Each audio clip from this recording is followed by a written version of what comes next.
Magandang umaga mga ka-road trips! We're here sa part 2 ng travel namin dito sa Bataan. So i-upload muna namin to part 2 kasi nagpakita si Kuya last week ng falls nila. So ngayon, kung merong magandang falls ang Japan, meron din magandang falls ang Pilipinas. So nandito tayo sa Pilar, Bataan! Hey kuya, watch mo to. So kung ang falls nyo along or side ng road, dito sa amin talagang nasa libliban. Parang wala pa naman akong nakitang falls na talagang tanaw agad pagka nasa road ka. Kayo ba, mga ka-subscribers, mga likers namin? Baka may alam kayo dyan na falls malapit sa road or kita agad along the road. So, sabihin nyo lang, comment nyo lang po, titingnan natin kung kaya naming abutin. Basta dito lang muna tayo sa Luzon, guys, ha?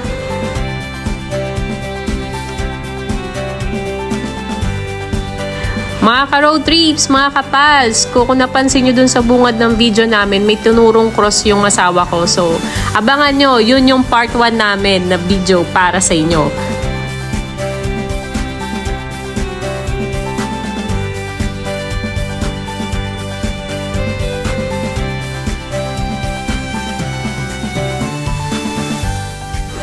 We're here na, guys! Park muna tayo.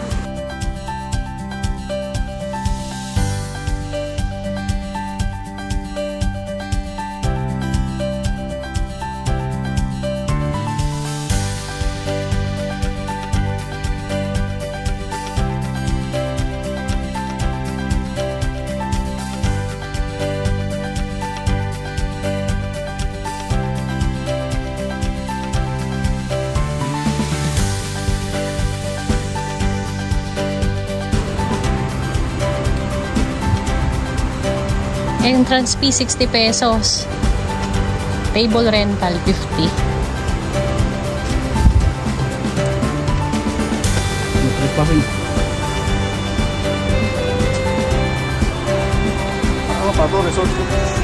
Resort ba?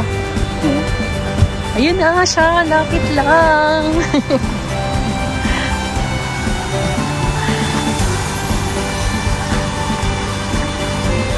Pwede ka siguro dito, Mel. Kaso tatamaan ng maraming puno.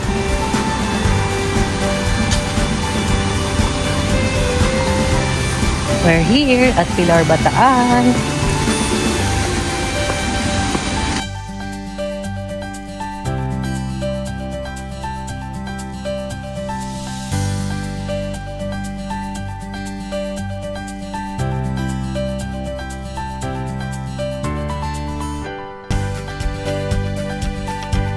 So guys, huwag kalimutang magbayad na entrance fee kundi wala tayong access sa loob. So 60 pesos per head.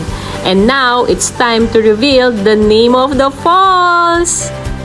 Yes mga ka-road trips, we're here at Dunsolan Falls, located at the back of Mount Samat at dito yan sa Barangay Liang, Pilar, Bataan.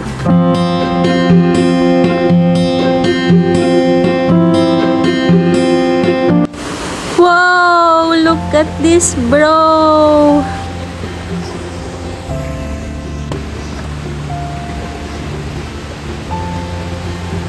Bakit nagpapausok? Bakit nagpapausok? Bakit nagpapausok?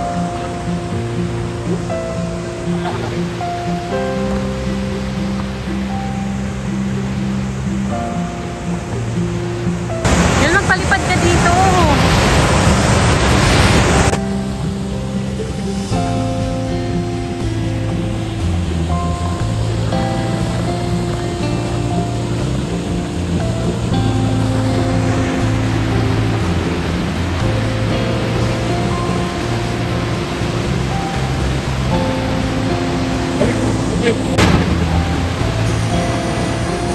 Oh, kuya, ito yung falls namin.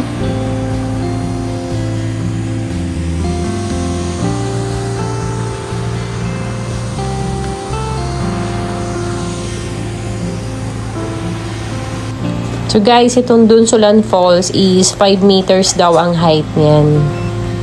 Bawal po mag-swimming doon sa mismong bagsakan ng water. Medyo malalim, saka yung pressure niya.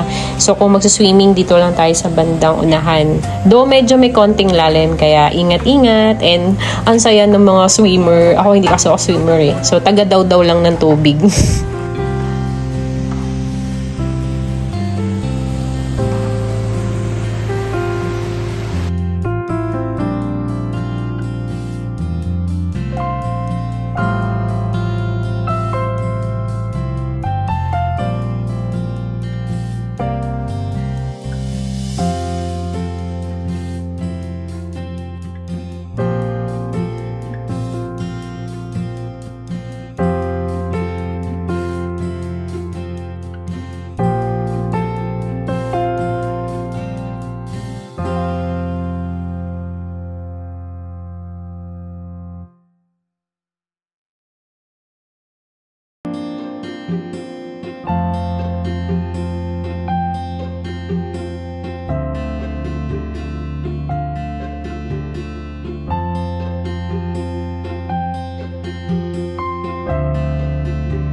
Dito naman tayo sa taas, guys. So, dito naman is yung mga tables and chairs nila. So, kami hindi na kami nag-rent. So, mas preferred namin doon na lang kami umupo doon sa batuhan. And then, dito nga, sana kami magpapalipas ng gabi kasi around 12 na kaka-lunch lang namin after doon sa pinuntahan naming cross. So, kung babalik kami ng Rizal, medyo pagod much na kaya nag-isip kami na mag-stay na lang dito sa Bataan. Then, umuwi kami bukas. Pero, wala kasi silang accommodation dito.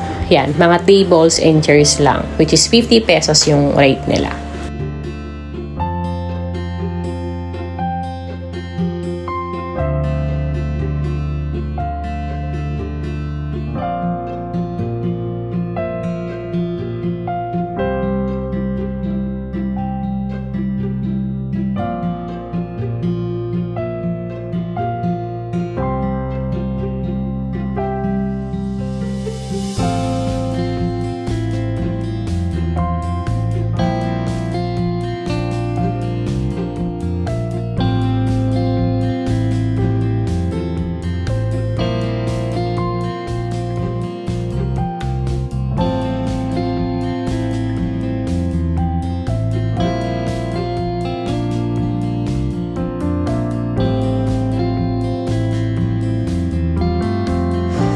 So guys, this is the Dunsolan Falls dito po sa Pilar, Bataan.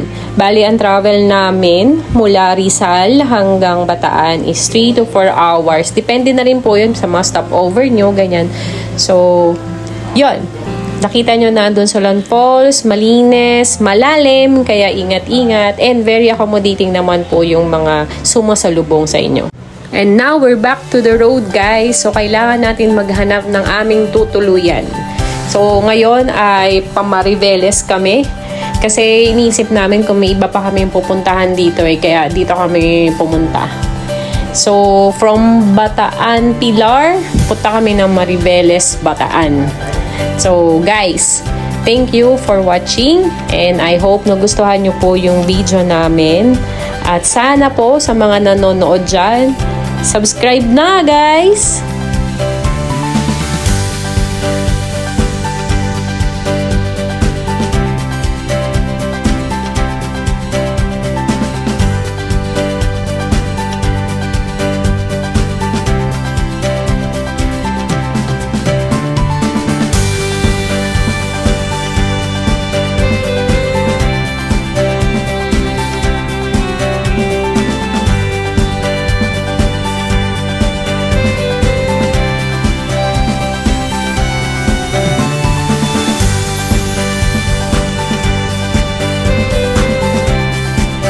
guys, abangan nyo yung part 1 ha. Nauna lang tong part 2.